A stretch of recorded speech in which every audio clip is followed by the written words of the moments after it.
भारतीय फिल्मों के शौकीन किसी भी इंसान से अगर पूछा जाए कि भारतीय सिनेमा इतिहास की सबसे बेहतरीन फिल्म कौन सी है, तो बिना सोचे जवाब देगा कि शोले। सलीम जावेद ने इसकी स्क्रिप्ट लिखी थी और जिप्पी ने जो है इसका निर्देशन किया था और क्या बेहतरीन फिल्म बनाई थी। एक सुपर डुपर हिट फिल्म थी। इसका एक एक किरदार जो है वो लोगों को इतना पसंद आया था कि आज भी उसका नाम वही लिया जाता है जो उसका नाम फिल्म शोले में था। कालिया, सांभा, ऐसे कितने किरदार थे जो उस नाम से ही मशहूर हो गए। लेकिन आपको पता है, जब ये फिल्म बन रही थी तो इसके जो स्क्रिप्ट राइटर थे वो अपनी स्क्रिप्ट लेके दर दर भटक रहे थे। उनको कोई निर्देशक नहीं मिल रहा था। जब निर्देशक मिला तो हीरो नहीं मिल रहा था। हीरो इस फिल्म के मिले तो इस फिल्म का विलेन नहीं मिल रहा था। बहुत सारी मुश्किलें हुई। इसको कहाँ पिक्चराइज करना था, कई सारे सवाल खड़े हो गए थे। और शुरुआत में जो फिल्म रिलीज हुई थी औंधे मुंह गिर गई थी। पहले हफ्ते बुरी तरीके से फ्लॉप हुई थी फिल्म और ये निर्णय लिया गया था कि फिल्म का जो एंडिंग था जिसमें अमिताभ बच्चन मर जाते हैं उसको बदलना था, चेंज करना था। और ये तय हो गया था कि शूटिंग शुरू होगी और अमिताभ बच्चन को फिल्म में जिंदा रखा जाएगा, फिल्म की हैप्पी एंडिंग होगी। लेकिन उसके बाद इस फिल्म ने कमाल कर दिखाया। लेकिन फिल्म बनने से पहले क्या क्या परेशानियां आई, कौन कौन से किरदार बदले गए, थोड़ी सी देर में सुनिएगा तो आपको बहुत मजा आने वाला है। सीता गीता और जंजीर के बाद सलीम जावेद हिट हो चुके थे। लोगों में उनकी पहचान बन चुकी थी और ये समझ में आ गया था निर्माता निर्देशकों को कि ये बहुत अच्छे स्क्रिप्ट राइटर हैं।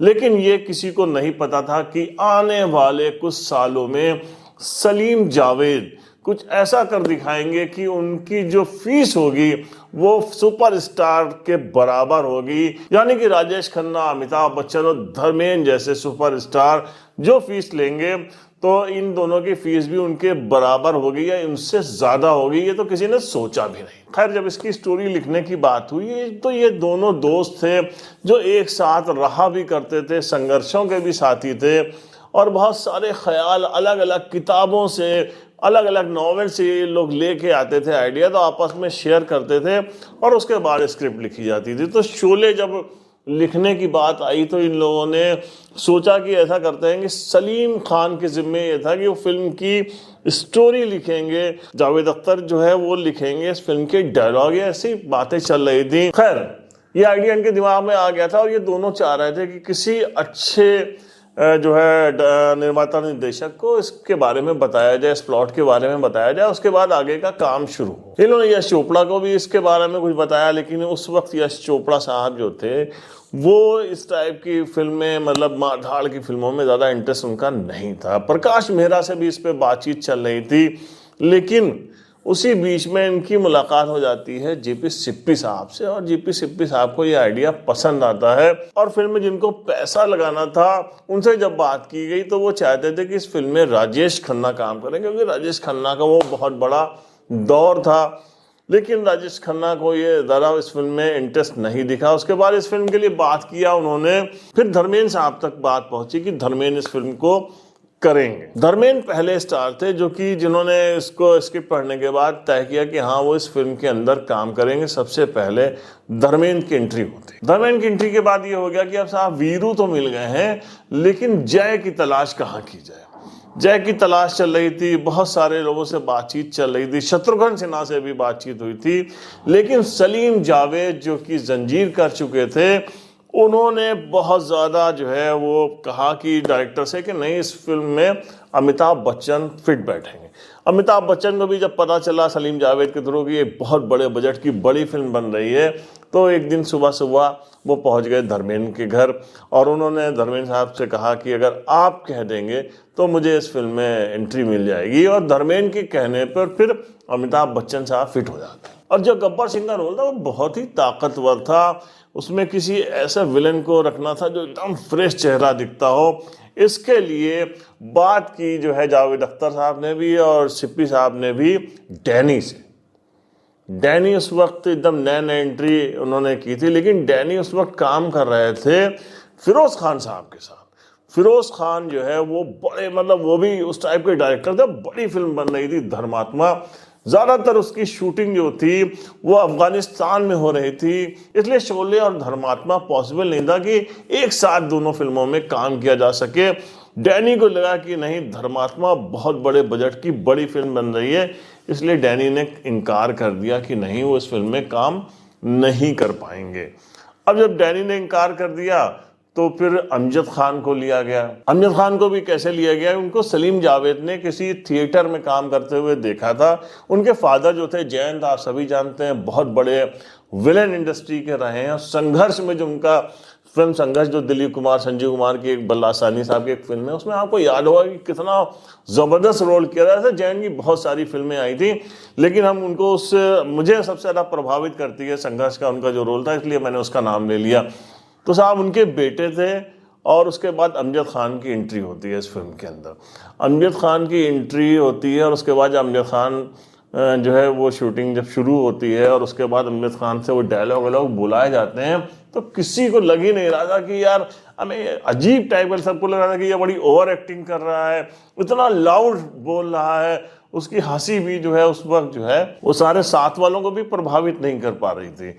और एक टाइम तो ऐसा भी आया था कि लग रहा था कि अमजद खान को इस फिल्म से आउट कर दिया जाएगा और उसकी जगह कोई और नया विलन जो है इस फिल्म के अंदर रखा जाएगा, लेकिन फाइनली ये हुआ कि नहीं, रखते हैं। और उसके बाद अमजद खान साहब को भी उस फिल्म के अंदर एंट्री मिल गई। हेमा मालिनी भी उस वक्त धर्मात्मा में काम कर रही थी, लेकिन क्योंकि हेमा मालिनी उस वक्त की सबसे टॉप स्टार थी, उनकी बैक टू बैक फिल्में 5-6 फिल्में हर साल आ रही थी और सब हिट हो रही थी, इसलिए हेमा मालिनी का चयन ज़रूर किया गया। और उसके लिए धर्मेंद्र भी चाह रहे थे कि अगर हेमा इस फिल्म में रहेंगी, और ये सब डायरेक्टर प्रोड्यूसर को भी पता था कि अगर हेमा मालिनी को इस फिल्म में ले लिया गया तो उस वक्त धर्मेंद्र जो है वो फिदा थे हेमा मालिनी के ऊपर, और उनको ले लिया गया तो ये ज़रूर जो है फिल्म जो है धर्मेंद्र बिल्कुल दिल लगा के काम करेंगे और पूरे सारे डेट शेड्यूल सारे में वो रहेंगे, क्योंकि खासकर ये फिल्म जो है, उस वक्त जो डाकुओं की फिल्म आती थी वो चंबल में बनाई जाती थी, लेकिन इस फिल्म को जो है, इस फिल्म का ये किया गया कि यार चंबल से अलग, क्योंकि थोड़ा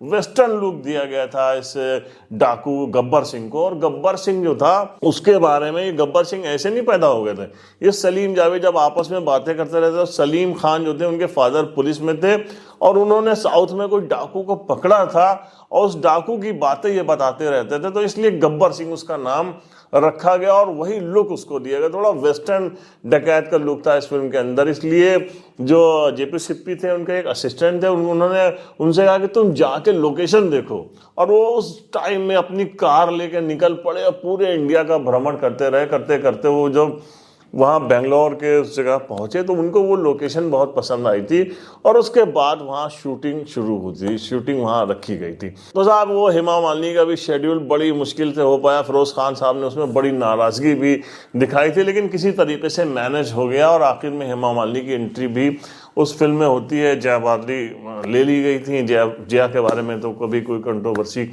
नहीं सुनने को मिली, ना किसी तरीके का कि किसी और को रखा गया था, लेकिन जया बहादुरी की वहाँ एंट्री हो जाती है। ये सब तो बड़े बड़े एक्टर थे जो इस फिल्म के अंदर किसी तरीके से किसको आना है किसको लेना है, लेकिन जो कुदरत को मंजूर होता है उनकी एंट्री हुई। लेकिन इसके साथ कुछ जो छोटे स्टार थे साहब, वो भी ऐसे फेमस हुए थे।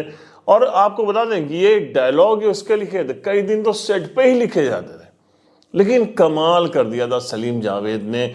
एक एक डायलॉग, मतलब जो आपस में बातचीत भी हुई, जो नॉर्मल कहा गया है वो भी हिट हो गया, ऐसा सुपर डुपर हिट हुआ कि साहब क्या कहना।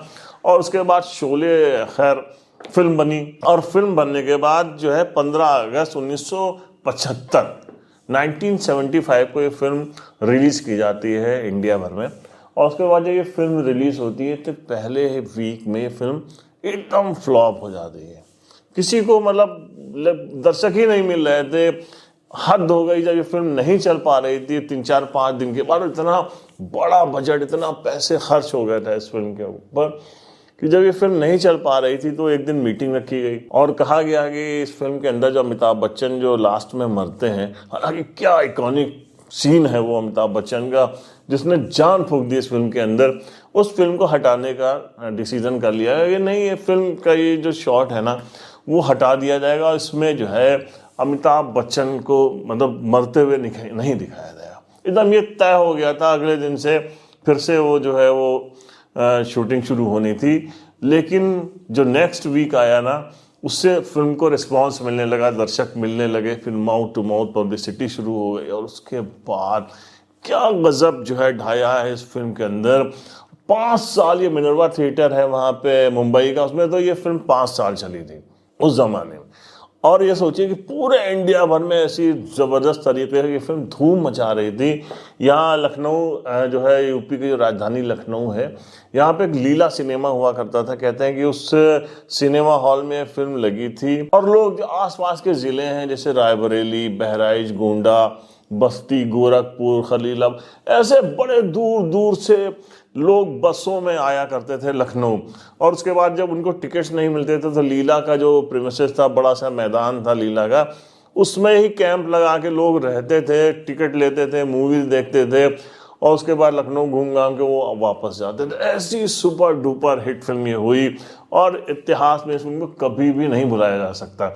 फिल्म आपने सबने देखी, जिन्होंने नहीं देखी उनको बता दें कि फिल्म आधारित थी बदला लेने के ऊपर। जो एक ठाकुर फिल्म के अंदर ठाकुर साहब होते हैं, वो पुलिस इंस्पेक्टर होते हैं, संजीव कुमार का रोल था, ठाकुर बलदेव सिंह। क्या जबरदस्त रोल किया है। और वो गब्बर सिंह को पकड़ते हैं, उसके बाद गब्बर सिंह क्या करता है कि उनकी पूरी फैमिली को मार देता है, जेल से भाग जाता है। और उसके बाद जब ठाकुर साहब फिर उसके ठिकाने पर जाते हैं तो वो उनके दोनों हाथ काट देता है। उसके बाद ठाकुर बलदेव सिंह जो है, उनको याद आता है कि एक बार उन्होंने 2 चोर पकड़े थे, जय वीरू, लेकिन बड़े हिम्मती थे, क्योंकि जब उनको वो पकड़ के एक मालगाड़ी से लेके जा रहे थे, उस पर डकैतों ने हमला कर दिया और ये दोनों चोर क्या लड़े थे उसमें। यार क्या एक्शन देखा है आपने, नहीं देखी तो फिल्म देखिएगा जरूर। अमिताभ बच्चन का निशाना तो कभी चूकता ही नहीं था, बेहतरीन रोल किया था साहब, दिल में घर कर गए थे जैसे ना, उस टाइप का रोल था इसमें। और ये फिल्म उसके बाद भी ये लोग पैसे देके, मतलब उनको देते हैं कि उन चोरों को हम पैसे देंगे, हमको ये गब्बर जिंदा या मुर्दा मतलब उनको पकड़ के देंगे। ये लोग पैसे लेते हैं तो उस गांव में जाते हैं तो पूरा गांव वालों से मिल जाते हैं। फिल्म में होता क्या है, गब्बर सिंह पकड़ा जाता है कि नहीं पकड़ा जाता है, लेकिन आपको बड़ी इंटरेस्टिंग स्टोरी लगेगी। ये फिल्म अगर आपने नहीं देखी है तो सबसे पहले ये फिल्म ज़रूर देख लीजिए। हम मिलते हैं नेक्स्ट एपिसोड में किसी एक नई कहानी के साथ। अगर आपको ये स्टोरी पसंद आई हो या हमारा ये एपिसोड पसंद आया तो हमारे चैनल को सब्सक्राइब करिए, हमारा हौसला बढ़ाइए। मिलते हैं नेक्स्ट एपिसोड में, तब तक के लिए जय हिंद।